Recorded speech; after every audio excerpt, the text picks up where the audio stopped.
बार दिल्ली दरबार में सम्राट अकबर का एक दरबार किसी शर्त पर बीरबल से हार गया। भरे दरबार में सबके सामने उसने नीचा देखना पड़ा। इस बात पर वह मन ही मन बहुत लज्जित हुआ और उसने अपने को बहुत अपमानित महसूस किया। उसने सोच लिया कि समय आने पर वह बीरबल से अपने अपमान का बदला अवश्य लेगा। कुछ दिनों के बाद यात्रा का बहाना कर उसने बादशाह से छुट्टी ली और अपना नाम पता बदलकर बहुरूपिये के करतब सीखने लगा। बहुत जल्दी वह इस कला में दक्ष भी हो गया। जंगल के जानवरों से लेकर पशु पक्षी तथा स्त्री पुरुषों की नकल उतारते समय मालूम नहीं होता था कि यह सचमुच कोई दूसरा आदमी है। इसी कला में माहिर होने के बाद जब वह दिल्ली लौटा तो तरह तरह के स्वांग रचकर लोगों को दिखाने लगा। धीरे धीरे सारे शहर में उसके अभिनय की प्रशंसा होने लगी। बादशाह के कानों में जब वह बात पहुंची तो उसका कमाल देखने की इच्छा प्रबल हुई। बादशाह ने उसे दरबार में बुलाया और सारी जानकारी ली। बहरूपिया बोला, हुजूर, मैं शेर का अभिनय बहुत अच्छी तरह कर सकता हूँ, किंतु उसमें किसी का खून हो जाने की संभावना भी है। यदि आप एक खून की माफ़ी दे दे तो मैं आपको अपना कमाल बखूबी दिखा सकता हूँ। ऐसे समय में आपके दीवान का भी वहाँ रहना जरूरी है। अकबर ने उसे एक खून की माफ़ी दे दी। जब यह रुपया अपने घर लौट गया तो बादशाह ने बीरबल से बोला, बीरबल, स्वांग के समय तुम्हारा वहाँ रहना जरूरी है। यदि तुम न रहोगे तो बहरूपिया शेर का स्वांग नहीं देखा जा सकेगा। बीरबल ने बादशाह की आज्ञा स्वीकार कर ली, किंतु बहरूपिया की बातों से उसने जान लिया कि दाल में अवश्य कुछ काला है। दूसरे दिन ठीक समय पर बीरबल दरबार में हाजिर हो गया। इधर शेर का स्वांग बनाकर बहरूपिया भी उछलता कूदता दरबार में आ पहुंचा।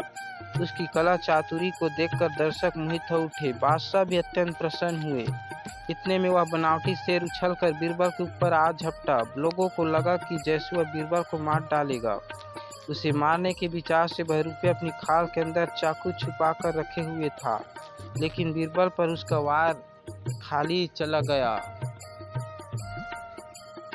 बीरबल को यह बात पहले से ही मालूम था कि उसके साथ अवश्य किसी तरह का षड्यंत्र किया जा रहा है, अतः कुर्ते के भीतर मजबूत कवच पहन कर गया, जिसके कारण बहरूपिया का अस्त्र उसके शरीर पर असर न कर सका। बादशाह ने जब देखा कि बीरबल को किसी तरह का नुकसान नहीं पहुंचा, वह शेर के झपटे से बच निकला, तो वह बहुत प्रसन्न हुए। बात को छिपाने के अभिप्राय से बीरबल ने भी बहरूपिया की बहुत प्रशंसा की। बादशाह ने बीरबल से पूछा, बीरबल, बहरूपिया ने कमाल दिखाया है, अब इसे क्या इनाम दिया जाना चाहिए? बीरबल बोला, हुजूर, यदि आप प्रसन्न हैं तो इसे 1 साल के लिए दीवान के पद पर नियुक्त किया जाना चाहिए। इससे अच्छा और क्या आवश्यकता है?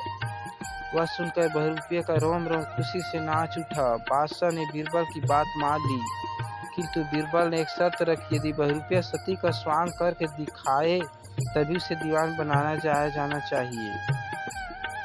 बादशाह ने बहरूपिया को आदेश दिया कि बीरबल की इच्छा के अनुसार तुम्हें सती का स्वांग अवश्य दिखाना चाहिए। यदि उसमें तुम चूक गए तो दीवान बनाने की जगह तुम्हें प्राण दंड दिया जाएगा। बहरूपिया को राजा की आज्ञा माननी पड़ी। दूसरे दिन सती का रूप धारण कर दरबार में हाजिर हुए। बीरबल ने उसकी दवा दारू का इंतजाम पहले से कर रखा था। पत्थर के कोयले का एक बड़ा कुंड पहले से ही धधक रहा था। देखते ही बहरूपिया के होश ठिकाने आ गए। उसने समझ लिया कि बीरबल ने बदला लेने के लिए यह खुराक तक खड़ी की है और अब इसे बचकर निकलना मुश्किल नहीं, असंभव भी है।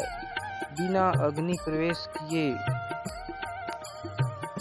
यह स्वांग नहीं दिखाया जा सकता, और जहाँ कुंड में गिरा वहीं प्राणों के निकलते देर न लगेगी। यह देखकर उसका मन डामाडोल हो गया। मन में आया, बादशाह से सारा भेद प्रकट कर दे, लेकिन बादशाह फिर भी उसे क्षमा न करेगा। सोचकर वह न चाहते हुए भी कुंड की ओर बढ़ा और अग्नि प्रवेश करते ही उसका शरीर आग में झुलस गया। जब बीरबल ने बहरूपिया की यह दुर्दशा देखी तो उनका कोमल हृदय पिघल गया। उन्होंने फौरन सेवकों को आज्ञा देकर उसे कुंड से बाहर निकलवाया और उपचार के लिए भिजवाया।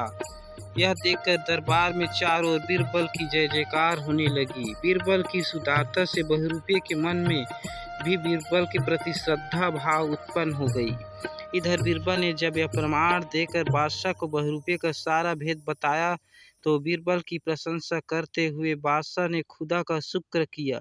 जब बहरूपिया पूरी तरह स्वस्थ हो गया तो वह दरबार में पुनः उपस्थित हुआ।